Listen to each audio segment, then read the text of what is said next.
Is there ever anyone that you've seen in the crowd? You're like, really?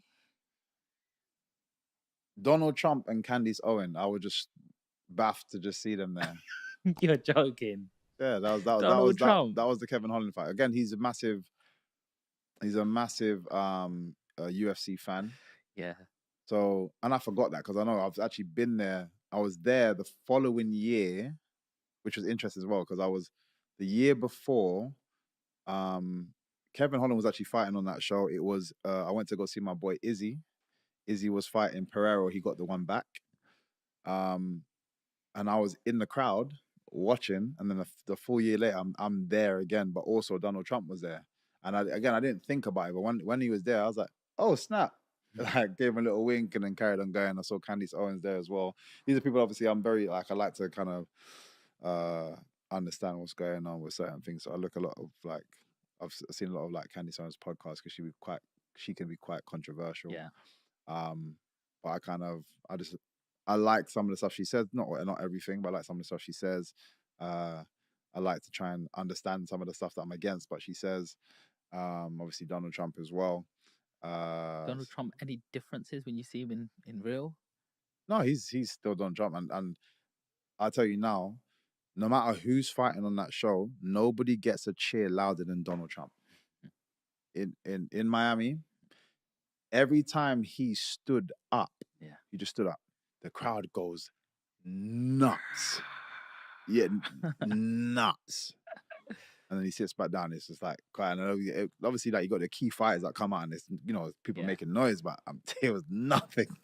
They got nothing on Donald Trump, man. Wow. He's loved over there. He loves America. Yeah, he does. And you can see, like again, however you feel, on whatever side you land on with regards to him. If you look into a lot of his history and what he's done, he knows what he's doing. Mm-hmm. He knows what he's doing. Can I ask you a personal question? What's the highest celebrity's number that you have in your phone? The who? The biggest celebrity. Biggest celebrity that you probably got on your phone.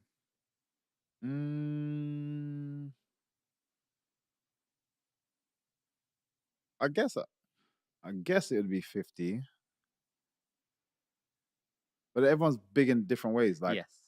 I used to chat to Tom Holland. Not sort of Tom Holland, sorry. Tom Hardy, sorry. Because we were talking about something ages ago, and then just stay in touch.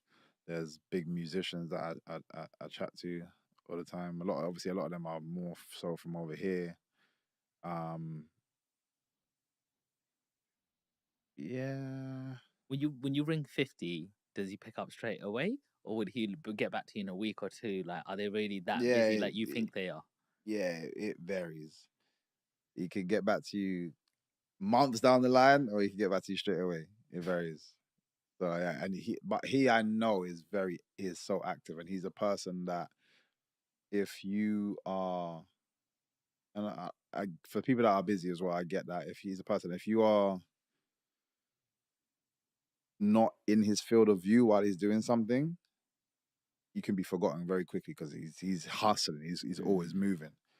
So I say when he's in town, I always check him. We always catch up, and be chatting for hours. But then if he's not about, he's just doing his thing. So you got to keep trying to jump in his way, like, yo, what's up? But yeah, there's like I wouldn't, even with him, I wouldn't say we're close at all. Like we get on, and it's cool to have somebody like him that you can speak to on occasion. But the keys for me are people that can actually help, or I can help.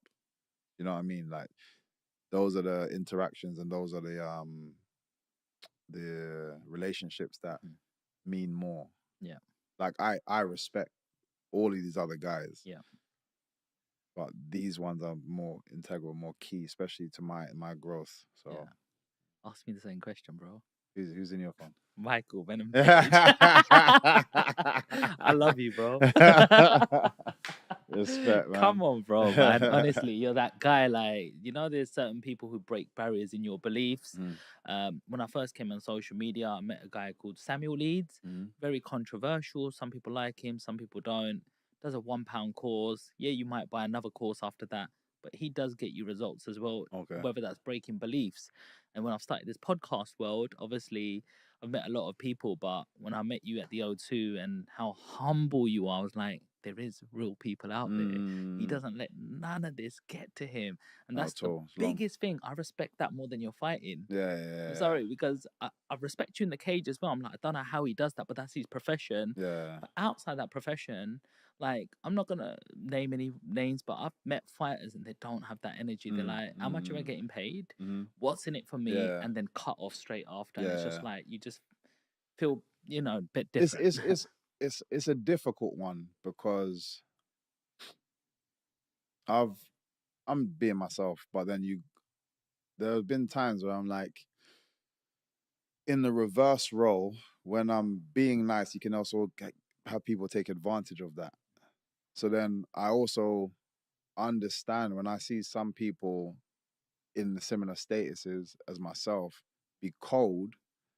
I'm like, I kind of get you depending on how I can't say how you started, but I can also understand how you can get to that place. Yeah.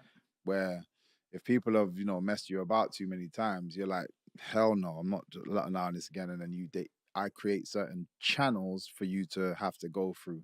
So if you had just so happened to get to me directly for what, like, as we just kind of came across each other, it's like, I gotta be like, nope. Yeah. So I can also understand that. Yeah. And I had it at Bellator where I felt like I was I would be myself, but just I was being cool with everybody. When you're being cool with everyone, people let go of certain information and they talk about other fights. Oh yeah, we got to do this, and this guy's asking for that, and this girl, she says this and this.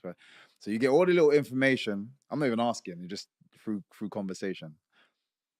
But now I'm like, I kind of have an understanding of what people are asking for or demanding, and these guys are having to do it. Then I'll ask for something very small comparatively. Like, is it okay if this happened? Oh no, you might have to ask this person. And then I'm getting run around, and I'm like, wait, what's going on? You've told me that you do all of this. Yeah.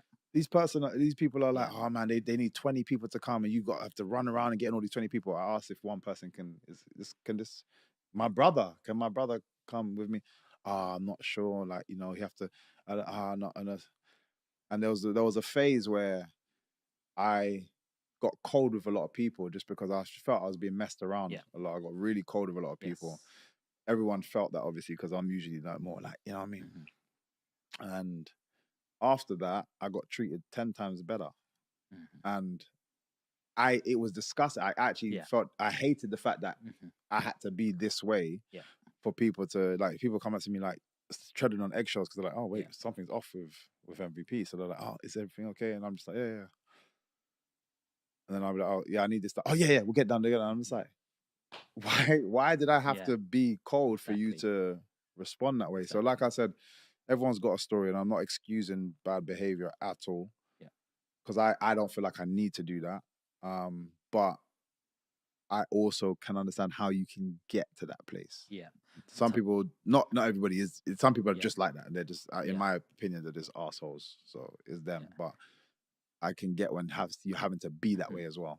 I totally do get what you mean, because sometimes I'll have a bunch of people just come straight to me and go, can you just tell me this? It's like they want a piece of you straight away. Yeah. And sometimes I like to ask something back, and I'm like, sure, what is it that you do? This.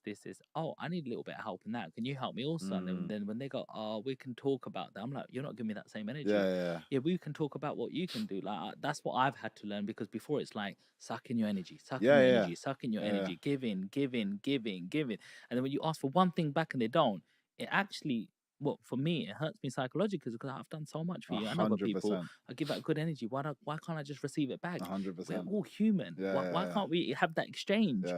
Balance is important as well. It can't just be one way. But yeah, I can totally relate to that. Before we wrap this one up, we've got to talk about a very important fight, the Ian Gary fight. That was the last fight you had? Yeah. Yes, what a fight that was. Yeah, yeah. Wow, talk to me about that one, Michael. It's a weird one because, and again, I don't want to appear to be making excuses, but I didn't feel myself. I'm going to keep it very simple. I wasn't my complete self. I'm still analyzing exactly the different things that was going on